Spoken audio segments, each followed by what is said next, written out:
Good evening and welcome to Northbeat. I'm Lainey Lambrink. We begin tonight in Alaska, home to this year's Arctic Winter Games. More than 2,000 participants from the circumpolar north will arrive in the Matsu region this weekend.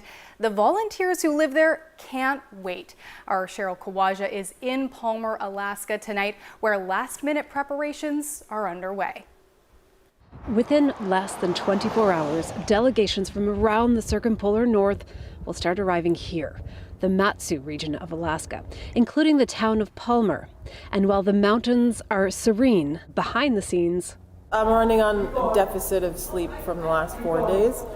Tracy Dumas is the warehouse and logistics manager. My goal is to get everything out of here. So this was literally full. There was stuff here right before you came. So it's great. Everything's leaving, which is our goal today. Across the region, schools have been transformed into athletes' villages, and final preparations are happening. We have thousands of Matsu volunteers that are mobilizing right now all over this valley, and we're ready to have kids arrive and get this going. The Arctic Winter Games have been going since 1970. The multi-sport games include things like hockey and alpine skiing. But there are also sports rooted in uniquely northern traditions, Dene and Inuit games, and there's a non-competitive cultural element. This year the games include delegates from all 3 Canadian territories, Nunavik, Alaska, Greenland, and the Sampi lands of Scandinavia. Russia is not participating because of the ongoing war with Ukraine. This is like a mini Olympics, but what's so great is we get to celebrate the North. The North is different, unique, special. Bill Cotton has been volunteering at all of the Arctic Winter Games since 2004, when his son was on Team Alaska. He says he'll never forget watching circumpolar friendships develop. The Greenland kids didn't speak English. My son didn't speak Greenlandic, but they could hang out for a couple of hours and somehow communicate and have fun and laugh. The opening ceremonies will happen Sunday, followed by a full week of games. Cheryl Kawaja, CBC News, Palmer, Alaska. Some NWT athletes have butterflies ahead of the games, but as Mahnor Mubarak tells us, they're harnessing that nervous energy, using it to be at the top of their game when competition starts. Serious and excited, Team NWT hockey players are feeling the moment. Opening ceremonies, you're just going to get goosebumps, and then as soon as you step foot on the ice, I feel like it's just going to be nervous, and then you're going to be excited as soon as you get that first play and that first pass or that first shot. So. Lots of nerves, but also the feeling of confidence. We can definitely do some damage and bring home that gold. Months of prep have gone into getting ready. Players have been practicing on the ice 5 days a week and pumping iron in the gym. Doing everything I can so I'm at my best. Down the road at the Yellowknife Ski Club, other athletes are doing everything they can too. But some people have them pre-tied. Sophia Tuznar just started snowshoeing in October. She put in the work and made the team. The snowshoes are pretty heavy. Like, I get really tight in my calves and my thighs, so stretching has been like a huge game changer for me. I'm also a swimmer and a speed skater, so that has been great for cross training. And she uses her own special form of motivation. I totally listen to Taylor Swift in my head and I just run along to music. I totally zone out, and yeah, I'm in my passion. I love it. Also on the trails, biathletes. It's gonna be awesome. I'm so nervous to be representing, but it'll be fun. I think it'll be great. Excited to see how I do at the end of the games. I'm definitely looking forward to it. Yeah, I think it's gonna be pretty fun. And I'm from Iqaluit, Nunavut. So I understand you guys have been practicing for a few days. Some of the players are from some different communities. How has it been for you so far? Good. It's been fun, easy, fun. Yeah, I've been having fun. It's doing really good. The training's been fun. It's been nice being with the boys, nice bonding with them. It's fun playing with them too. So part of this spending time in Yellowknife is, so you say, to get to know your teammates. Tell me how you're feeling personally about heading over to the games and getting ready for your first competition. Yeah, pretty nervous, but overall excited, can't wait, happy, super happy to be going. I'm just like really nervous. You have your teammates though, right? Yeah. That's good. I'm very excited. I get tingles anytime I think about playing. It's just really fun to play. I can't wait. We were talking earlier about how Nunavut teams have been growing and becoming stronger and bringing more medals home. Are you feeling the pressure, or how are you feeling as a player personally heading over to represent Nunavut? I'm very excited. I want to bring home a medal this year, and I hope we have good competition. Very proud of my teammates, myself too. Really excited. Super excited to play. Hopefully we bring a medal home. Yeah, work hard to bring a medal home. Winning that gold ulu is the goal for many AWG athletes, and at the last games in Wood Buffalo, Alberta, that dream came true for Nunavut's under-18 hockey team. This year, they're hoping to do it all over again. The CBC's Nick Murray brings us their story. 30 seconds In 53 years of competition, it had never happened before. A group of teams from a territory where hockey reigns supreme, capturing gold at the Arctic Winter Games. But last February in Fort McMurray, Alberta, they did it. Champions of the circumpolar world. A monumental win where even in -30 weather, the communities rallied to welcome their champions. Players returned home to parades and celebrations in their communities. We're on a truck. There's lots of guys. Now the team is gearing up for yet another run, looking to accomplish what seemed impossible only 11 months ago. Guys won gold last year, so that's our slogan. Remember what that is. Prepared to defend, ready to repeat. Led this year by head coach Martin Joy, the team is heading into Alaska with an identity. We can compete now. We're not going there just to learn or feel ourselves out. So everybody loves a good story up here. Everybody loves to get behind the athletes, and that's why it's so. Just a way to escape from reality, I guess. Like in Jordan Tutu's book, some of the stuff that happens in Rankin or in Nunavut, it's just a way to get away from that.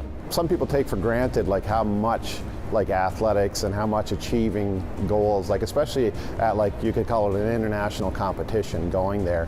And I think that's stuff that those players will remember it forever. The communities have so much pride in their players and with their homegrown talent. We always talk about lighting that spark for all the other kids, and now these kids here, they obviously watched the games last year. They're part of the excitement, and that's really what about hockey does for these small communities. It just gives itself life, shows the kids that there's something to train for, something ahead of them, and it just provides that foundation that we're looking for. The Canadians will be facing some unfamiliar rule changes, like how they won't be allowed to ice the puck while killing a penalty. But after beating Alaska in the gold medal game last year, the team is up to the challenge.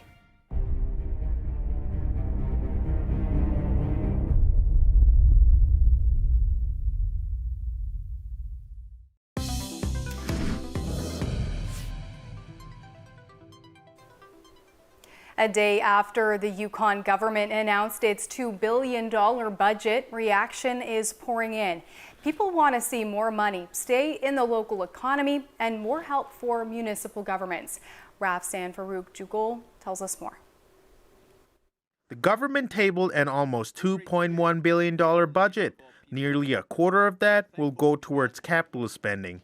This labor leader says she wants to see more details on how that money is spent. We really have to know more about how they plan on using some of the funds allotted to see if it's really going to address what labor needs in the Yukon.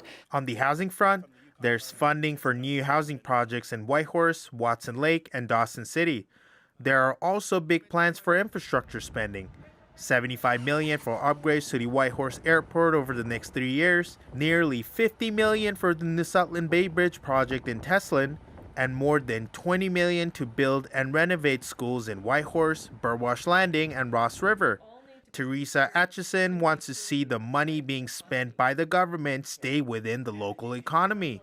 She says one way of achieving that is by hiring local workers for government projects rather than relying on fly-in ones. It's a bigger picture piece that we really need to understand, is that when we look for shortcuts and when we turn to temporary and contract labor that is coming in from outside of the territory and not adding to jobs and people and families moving and living in the Yukon, that affects the bottom line of what we get from the federal government for funding in the Yukon. The territorial government posted a $119 million surplus this year, largely because of increasing transfers from Ottawa. Ted Laking is with the Association of Yukon Communities. He wants to see the territorial government give more funding to local governments. He says the hands of municipal governments are structurally tied and they need help. What we are trying to get through to the government of Yukon is that we as municipal governments are all being stretched to the max right now. We can't run deficits. We only can really raise revenue either through tax increases or through transfers from the government. Laking says funding for local governments has only increased about 17% in recent years, while transfers from the Yukon from Ottawa have grown by nearly 50%. Rafsan Farouk Jugo, CBC News, Whitehorse. We could start to see cases of measles in the north over the next few weeks. With March break travel upon us, the entire country is bracing for a rise in the disease. Public health officers in the north have been warning that's how it could end up here, too. And unfortunately, in Quebec and Ontario, we've seen a case in each province that is not travel related, and they can't pinpoint the source, which starts to show that there is some community spread in those two provinces. And because we're about to take off on March break, not only here, but across Canada, that's going to increase our risk for travel-related importation and then spread to our residents. For most people, if they get measles, it's a viral illness. It can last 2 to 3 weeks. Not very pleasant, but they can get over it. But especially for children, it can lead to consequences like pneumonia, ear infection, but most importantly, inflammation of the brain. That inflammation of the brain can cause permanent damage, can cause seizures, even death. And then there are scenarios where children with measles were left with deafness. How contagious is the virus? It's one of the most contagious viral agents that we know. So if you had trying to tackle a big problem, attracting more full-time nurses to the territory. Nunavut is relying on agency nurses from the south. With all of our vacancies within our nursing positions, as well as a lot of competition for nurses across Canada, there's times when we're left with little choice but to hire agency nurses, and that's in order to keep health facilities open for Nunavut. Without agency nurses, Maine says health centers either have to do emergency services only or shut down. Maine says the government does have incentives aimed at attracting full-time nursing staff.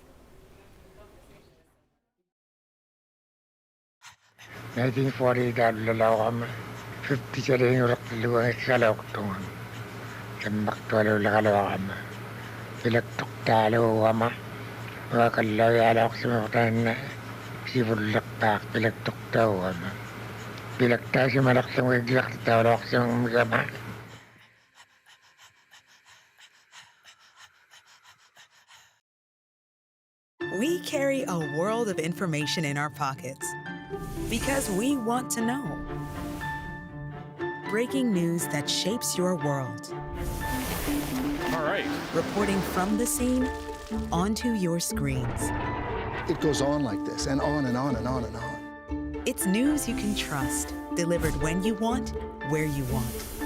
On Canada's News app. Download the free CBC News app. does public transit really need more police officers? And so this is it. Welcome to the Greenbelt. It is now believed that Titan was destroyed. It makes sense that they get a larger share, or does it? All of this, just single detached homes. Yes. What do we know? How is that even possible? Well, with a little bit of help, I think we can explain it. About that with Andrew Chang. Watch free on CBC Gem.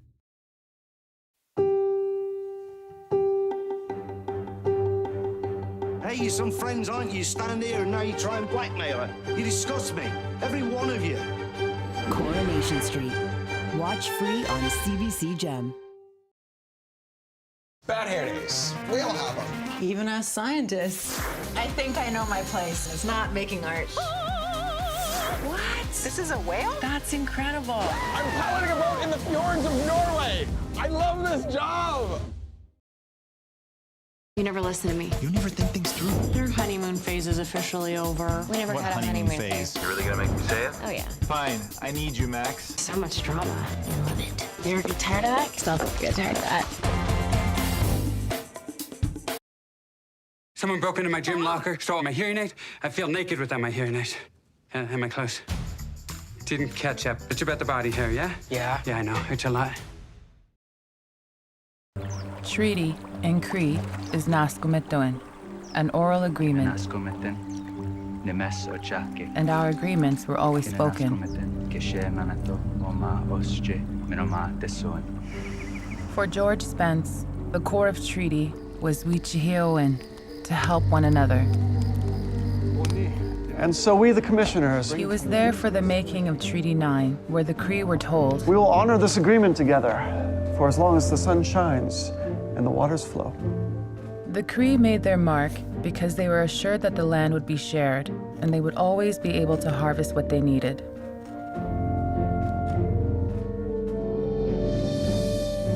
George Spence was my great-grandfather.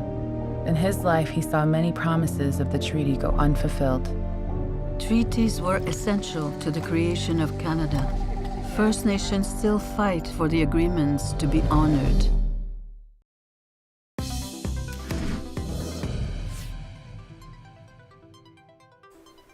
International Women's Day is being marked around the world. Big businesses and organizations are in on it too. But when it comes to equality in the boardroom, there's little to celebrate. Nisha Patel explains. We've all had to break through traditional barriers. These women are on a mission to bring more balance to the boardroom. It's still something that we need to work hard on and that I'm encouraging at the board level. They're coming together to network and mentor and give a boost to women in fields that are traditionally dominated by men. There's data to prove the more diverse your board is, the better the decision making.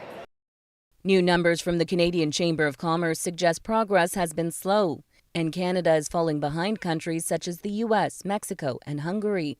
Women make up almost half of the workforce, but hold just 21% of board seats. And if the current trend continues, women won't reach parity in senior management this century.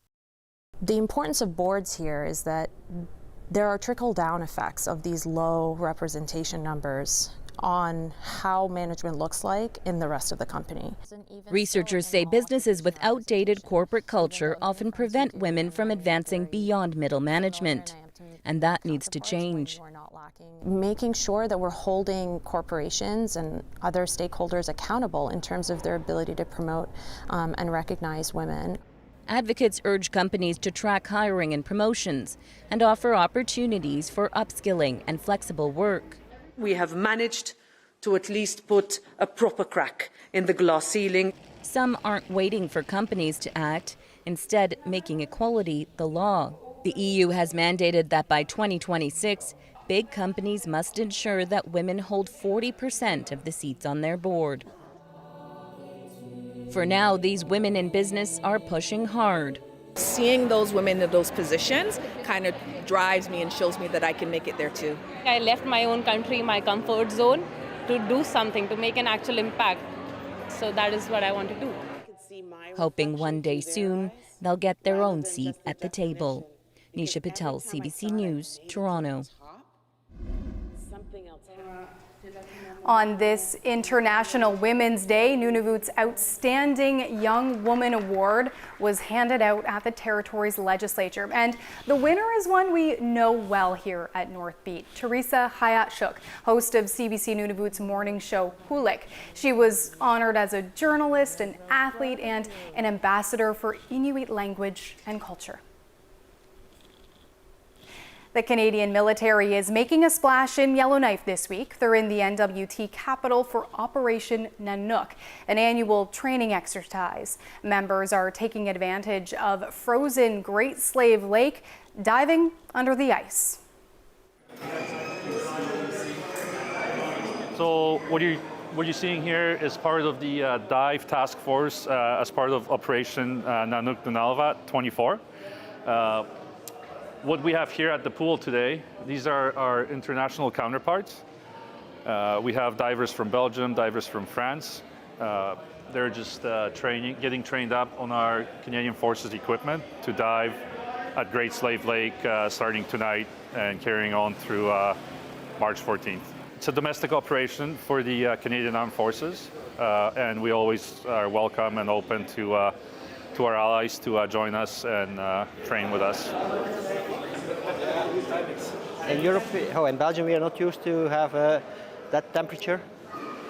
When we have a strong winter, it's -10. We're not used to dive in Belgium under the ice because we don't have ice. So it will be an experience. So some of the challenges, of course, the cold weather presents many new challenges that you're not used to on your normal diving operations elsewhere in the country. And so managing that cold, different types of equipment. We're using surface supply equipment here, which is air coming from the surface as opposed to, say, scuba with the tanks that you're more familiar with, as well as maintaining this communications to and from the surface. So both the cold aspect of it, possibility of cold injuries, as well as the usual risks involved with diving.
That's Northbeat for tonight. For news anytime, head to cbc.ca/north. Thanks for watching. I'm Leanie Lambrink. Before we go, good luck to all the athletes heading to Alaska. We'll be bringing you highlights from the Arctic Winter Games next week. Have a great weekend.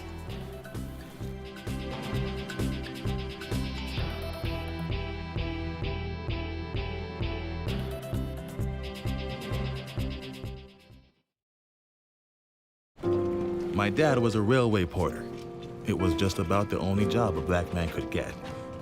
But he had big plans for us.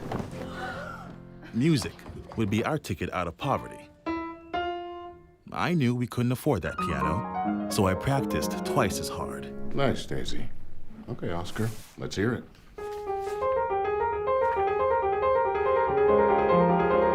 Turns out, I wasn't half bad. Then I found jazz, or it found me. It wasn't all easy, though. I faced a lot of hate. But I found my stage. They call me the man with 4 hands. Well, I don't know about that, but let's see how far this ticket takes me.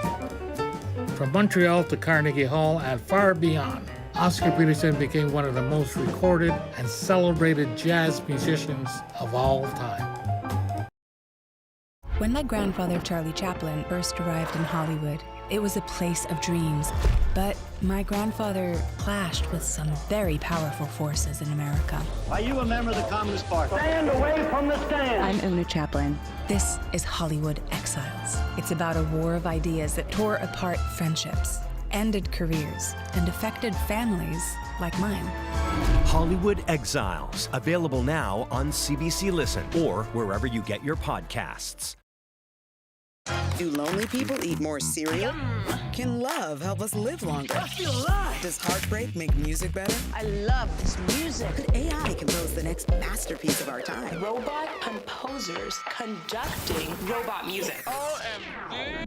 Do you really need to wait 30 minutes after eating before swimming, even if the last thing you ate was cereal? I'm enjoying every mouthful. When you get curious... Closing this case gets you one step closer to you getting back on the squad and keeping you out of prison. You're not a detective. You're a con artist. You have a driver's license, right? Of course, I have 9. If you couldn't be a cop, what would you be? Nothing. My dad raised me to be a cop. That's who I am. Stay here. You're adorable. You guys are making this entire station look like a circus. He's busy trying to solve a murder. What are you doing? Thanks for having my back. Look at you. Is this your girlfriend? This is not my girlfriend. She's way too cool to be your girlfriend. She's not way too cool to be my girlfriend.